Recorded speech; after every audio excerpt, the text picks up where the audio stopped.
মূল বিষয়বস্তুটো হৈছে অসমৰ মাধ্যমিক শিক্ষা বিভাগে ইতিমধ্যে যোনখন মানে প্ৰথম অস্থায়ী মেধা তালিকা প্ৰকাশ কৰিছে সেইখন অস্থায়ী মেধা তালিকাত যোনখিনি মানুহ ফেইল কৰিছে তেওঁলোক অনুত্তীৰ্ণ হৈছিল তেওঁলোকক 1ৰ পৰা 5 নম্বৰলৈকে উপহাৰ নম্বৰ দি পাছ কৰোৱা হৈছে।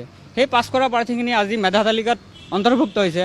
আমি যোগ্যতাৰ ভিত্তিত সম্পূৰ্ণ চৰকাৰৰ পূৰ্বৰ নিৰ্ধাৰিত বিধি আৰু চৰ্ত অনুযায়ী ৰাজপত্ৰিত অধিসূচনা অনুসৰি যোনটো নিয়ম মানি দিয়া হৈছিল সেই সাধাৰণ কেটেগৰীৰ মানুহৰ কাৰণে 2খন পেপাৰতে 60% নম্বৰ আৰু আপোনাৰ অনুসূচিত বা সংৰক্ষিত প্ৰাৰ্থীসকলৰ কাৰণে আপোনাৰ 55% নিয়ম এটা আছিল। সেই নিয়ম মতে আমি প্ৰাৰ্থীসকল যোগ্যতা সহকাৰে উত্তীৰ্ণ হৈছোঁ। সেই প্ৰাৰ্থীসকল আজি মেধা তালিকাৰ পৰা বঞ্চিত হৈছে আৰু অনুত্তীৰ্ণ প্ৰাৰ্থী যাক 1ৰ পৰা 5 নম্বৰলৈকে আপোনাৰ উপহাৰ নম্বৰ দি পাছ কৰোৱা হৈছে সেই মানুহখিনি আপোনাৰ মেধা তালিকাত অন্তৰ্ভুক্ত হৈছেগৈ। সেইকাৰণে আমাৰ লগত চৰম অন্যায় হৈছে। আমি অসমৰ শিক্ষা বিভাগক অনুৰোধ জনাব খুজিছোঁ যেন এনেধৰণৰ অন্যায় যাতে আমাৰ লগত নকৰে। আমি বহুতো কষ্ট কৰি আমি যোগ্যতাৰ ভিত্তিত উত্তীৰ্ণ হৈছোঁ। গতিকে অসমৰ শিক্ষা বোৰ্ডৰ মাননীয় শিক্ষামন্ত্ৰী ডক্টৰ হিমন্ত বিশ্ব শৰ্মা ডাঙৰীয়া আমাৰ ফালে যাবৰ চকু দিয়া, আমাৰ লগত যাতে চৰম অন্যায় হ'বলৈ নিদিয়ে। আমি বহুতো দুখিত হৈছোঁ যেন অসমত মেধাৰ কোনো গুৰুত্ব নাই। যদি মেধাক গুৰুত্ব দিলেহেঁতেন হয়তো আজি এই তালিকা প্ৰকাশ নাপালেহেঁতেন। 1ৰ পৰা 5 নম্বৰলৈ উপহাৰ নম্বৰ দিছে, গ্ৰেছ নম্বৰ নহয় এইটো। আপুনি যদি ভালকৈ চালি জাৰি চাই সেইটো এক উপহাৰ নম্বৰ, পকেটৰ পৰা দিয়া নম্বৰ হয়।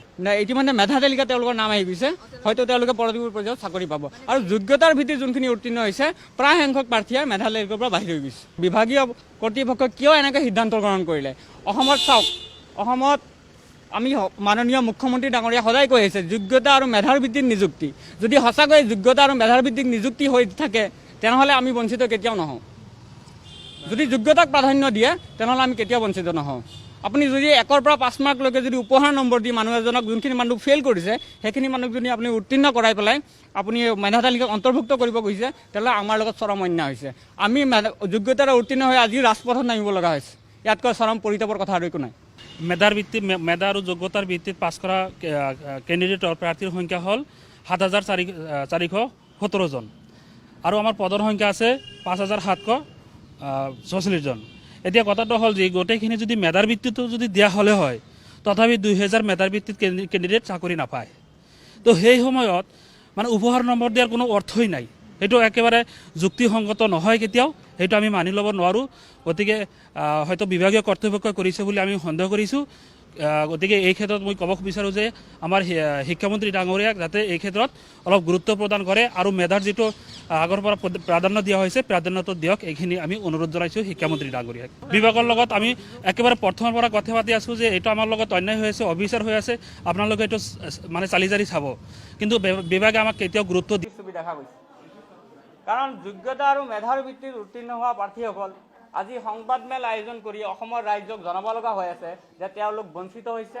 আৰু যোনখিনি উপহাৰ নম্বৰলৈ পাছ কৰিছে, উপহাৰ নম্বৰলৈ তেওঁলোকক উত্তীৰ্ণ কৰোৱা হৈছে সেইখিনি প্ৰাৰ্থী আজি মেধা তালিকাত অন্তৰ্ভুক্ত হৈছে। ইয়াতকৈ ডাঙৰ পৰিতাপৰ কথা আৰু একো নাই।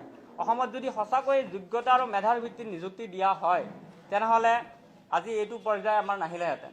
গতিকে মই মাননীয় অসমৰ শিক্ষামন্ত্ৰী ডাঙৰীয়াক কৰজোৰে অনুৰোধ কৰিছোঁ যে তেওঁ কোনোদিনে তেওঁ শিক্ষাৰ মানদণ্ডৰ লগত আপোচ কৰি অহা নাই আৰু ভৱিষ্যতেও তেওঁ নকৰে, এইখিনি আমাৰ বিশ্বাস আছে। আৰু অসমৰ প্ৰতিজন মানুহে তেওঁৰ ওপৰত অগাধ বিশ্বাস আছে যে তেওঁ কৰিব নোৱাৰা একো কাম নাই। গতিকে মাননীয় শিক্ষামন্ত্ৰী ডাঙৰীয়াক আমি কৰজোৰে অনুৰোধ কৰিছোঁ যোনখিনি প্ৰাৰ্থীয়ে সম্পূৰ্ণ যোগ্যতা আৰু মেধাৰ ভিত্তিত উত্তীৰ্ণ হৈছে তেওঁলোকক নিজৰ প্ৰথম অগ্ৰাধিকাৰ দি তেওঁলোকে যাতে চাকৰিটো সুনিশ্চিতকৰণ কৰে। গতিকে মাননীয় শিক্ষামন্ত্ৰীয়ে আমাৰ যোনটো অনুৰোধ তেওঁলোকে যাতে এইটোৰ বিষয়ে যাতে তেওঁলোকে সুবিচাৰ কৰে, এইখিনি আমাৰ অনুৰোধ। আৰু এটা কথা আমি উল্লেখ কৰিব খোজোঁ যে 0.1 নম্বৰৰ কাৰণে প্ৰাৰ্থী এজন চাকৰিৰ পৰা বঞ্চিত হয়। গতিকে 1ৰ পৰা 5 উপহাৰ নম্বৰ বহুত ডাঙৰ।